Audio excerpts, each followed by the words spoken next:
दिमाग भी ठीक करने का काम चल रहा है और ईवीएम भी ठीक करने का काम, दोनों लड़ाई एक साथ चल रही है। विचार ही है ना, जाति क्या है? विचार जाति है कहीं कहीं नहीं है। यहाँ इतने लोग बैठे हैं, विद्वान ब्राह्मण को बुलाओ, पूछो कौन किस जाति का, बता पाएगा? नहीं बता पाएगा। जाति है नहीं, कहाँ है? यहाँ से निकाल दो कि हम सब इंसान हैं। इतना ही थोड़ा सा काम है, लेकिन ये थोड़ा सा बड़ा काम है।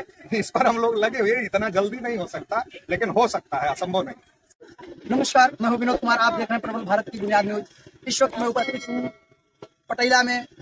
आज जौनपुर क्षेत्र के अंतर्गत मैं आपको बता देना चाहता हूँ, जौनपुर में बहुत जोरों शोर से बाबा साहब की अम्बेडकर जयंती मनाई जा रही है और यहाँ पर आज एक अद्भुत काम देखने को मिल रहा है। और यहाँ पर आज राष्ट्रीय पिछड़ा वर्ग मोर्चा के माध्यम से संयुक्त जयंती मनाई जा रही है। आज हमारे बीच में जो राष्ट्रीय अध्यक्ष है, मैं आज इनसे बात करना चाहूंगा कि आखिर आज यहाँ का जो जयंती मनाई जा रही है, संयुक्त जयंती का उद्देश्य क्या है? जी क्या? ये जो अप्रैल का महीना है, ये हमारे महापुरुषों का जन्मदिन लेकर आता है। तो 8 अप्रैल को छत्रपति शिवाजी महाराज, 11 अप्रैल को राष्ट्रपिता फूले की जयंती, 14 अप्रैल को बाबा साहब अम्बेडकर की जयंती और 16 अप्रैल को सम्राट अशोक खान की जयंती। तो ये तमाम महापुरुषों का संयुक्त रूप से हम लोग जयंती इसलिए मनाते हैं क्योंकि हमारे महापुरुषों के इतिहास और विरासत को दबाया गया है इस देश में। तो इसलिए हम अपने समाज को अपनी गौरवशाली विरासत के बारे में बताना चाहते हैं, समाचार करते हैं और इसलिए ये कार्यक्रम किया। मंच के माध्यम से बताया गया कि संविधान को खतरा है। तब मैं जानना चाहूंगा, संविधान को किससे खतरा है? देश में जो लोग जाति व्यवस्था, वर्ण व्यवस्था बनाने का करते हैं और जो लोग आज भी ये मानते हैं कि वर्ण व्यवस्था होती है, मनुस्मृति का राज होना चाहिए, उनको संविधान पसंद नहीं है। आप देखते होंगे देश के तमाम सम्मेलनों में इस तरीके के प्रस्ताव पास करते हैं। तो इस विचारधारा के लोग अगर देश की सत्ता व्यवस्था में रहेंगे तो निश्चित रूप से इससे समस्याएं बढ़ेंगी। तो इसलिए इसको रोका जाना जरूरी है और संविधान से पहले अभी लोकतंत्र बचाने के लिए लोकतंत्र को ईवीएम से, तो ईवीएम के खिलाफ देश के लोगों को मजबूत लड़ाई लड़ने की जरूरत है। सर, संविधान बचाने के लिए अनेक संगठन मंच पर हैं और वे अलग अलग दिशा में काम कर रहे हैं। क्या उन संगठनों को एक होने के लिए कोई रास्ता है? वो एक हद तक नहीं, जनता एक हो जाएगी तो समाधान हो जाएगा।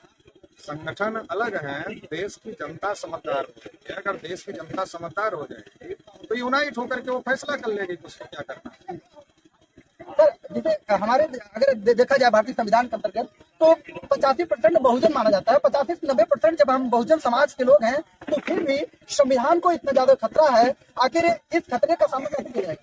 देखिए, देश में लोकतंत्र है और लोकतंत्र में हम लोगों की आबादी ज्यादा है, लेकिन ईवीएम की वजह से वोट लूटे जा रहे हैं।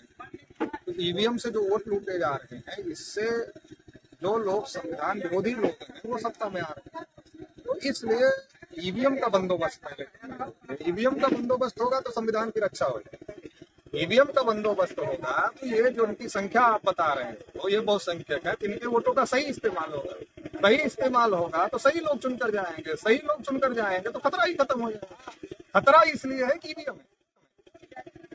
तो जबकि अगर ईवीएम की बात करें तो ईवीएम के बाद निष्पक्ष से चुनाव होने का लोग दावा करते हैं और जब भी ईवीएम के खिलाफ में बहुत सारे लोगों ने मोर्चा खोला है, लेकिन फिर भी क्या इस वक्त ईवीएम बदला जा सकता है? बैलेट पेपर छपने के लिए ज्यादा समय नहीं लगता। जब नॉमिनेशन कंप्लीट हो जाता है उसके बाद ही बैलेट पेपर छपने के लिए जाता है। मुझे कोई बहुत ज्यादा समय लगने का मामला नहीं है, पहली बात तो ये। दूसरी बात ये है कि जो 8 अक्टूबर 2013 को सुप्रीम कोर्ट ने ईवीएम में जो पेपर ट्रेल लगा है, पेपर ट्रेल में जो कागजी मतपत्र निकल रहे हैं उसकी काउंटिंग होनी चाहिए। अगर उसकी 100% काउंटिंग होती है तो भी इस समस्या का समाधान निकाला जा सकता है। तो उसमें तो कोई दिक्कत नहीं हो, तो लगा ही है, क्यों काउंटिंग करना है? जी सर, एक सवाल पूछना चाहूंगा। सर, मंच के माध्यम से हमने सुना कि हम इस देश के शासक हैं। अगर हम इस देश के शासक हैं तो इस देश में जो है कि हमारी दुर्दशा पर हमारे पुरखे इस देश के शासक थे जी। आज तो हम शासित है ना, इसलिए तो बाबा साहब ने कहा हमें शासन करती जमात बनना है। इसलिए जगदेव बाबू ने कहा कि 10 का शासन 90 पर नहीं चलेगा। इसलिए काशीराम साहब ने कहा वोट हमारा राज तुम्हारा नहीं चलेगा। अगर हम शासक होते ही तो ये नारे देने की क्या जरूरत है? ये नारे देने की जरूरत इसलिए है कि हमारे पूर्वज शासक अशोक शासक थे, मौर्य शासक थे, शिवाजी महाराज शासक थे। हम नहीं है, हमें बनना है।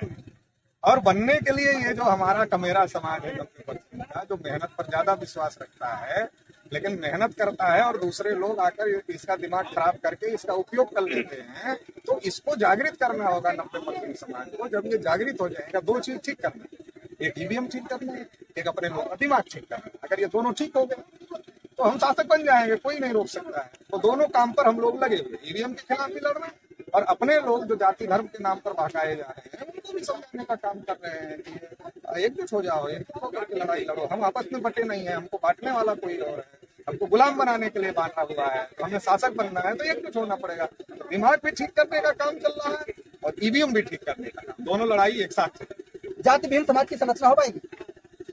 निश्चित रूप से दुनिया में कुछ असंभव है अगर ये बात तो समझ में, जो बातें यहाँ बताई गई, समझाई गई, अगर ये बात लोगों को समझ में आ जाए तो विचार ही है ना। जाति क्या है? विचार।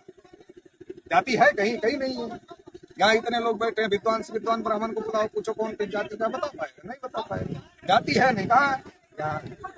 यहाँ से निकाल दो कि हम सब इंसान हैं। इतना ही थोड़ा सा काम है, लेकिन ये थोड़ा सा बड़ा काम है। इस पर हम लोग लगे हुए, इतना जल्दी नहीं हो सकता, लेकिन हो सकता है, असंभव नहीं। सर, पिछड़े वर्ग समाज को क्या संदेश देना चाहिए? पिछड़ा वर्ग समाज को हम यह संदेश देना चाहेंगे कि हमारे इशू को नॉन इशू में कन्वर्ट कर रहे हैं लोग, कभी वो जाति के नाम पर और कभी धर्म के नाम पर, कभी हिंदू मुसलमान की लड़ाई के नाम पर, और उसके नाम पर हमारा वोट ले रहे हैं, सपोर्ट ले रहे हैं और फिर हमारा ही सत्यानाश करने का काम है। शर्म आनी चाहिए हम लोगों को। गिनती नहीं हो पा रही है, बाकी तो सब कुछ ठीक है। अरे जानवरों की हो रही, हमारी नहीं हो रही, थोड़ा तो शर्म आ जानी चाहिए ना हमारे समाज। तो जाति धर्म क्षेत्र भाषा से ऊपर उठो और अपने हक अधिकार की लड़ाई लड़ने वाला मजबूत विकल्प तैयार करो, यही रास्ता है, दूसरा कोई रास्ता नहीं है।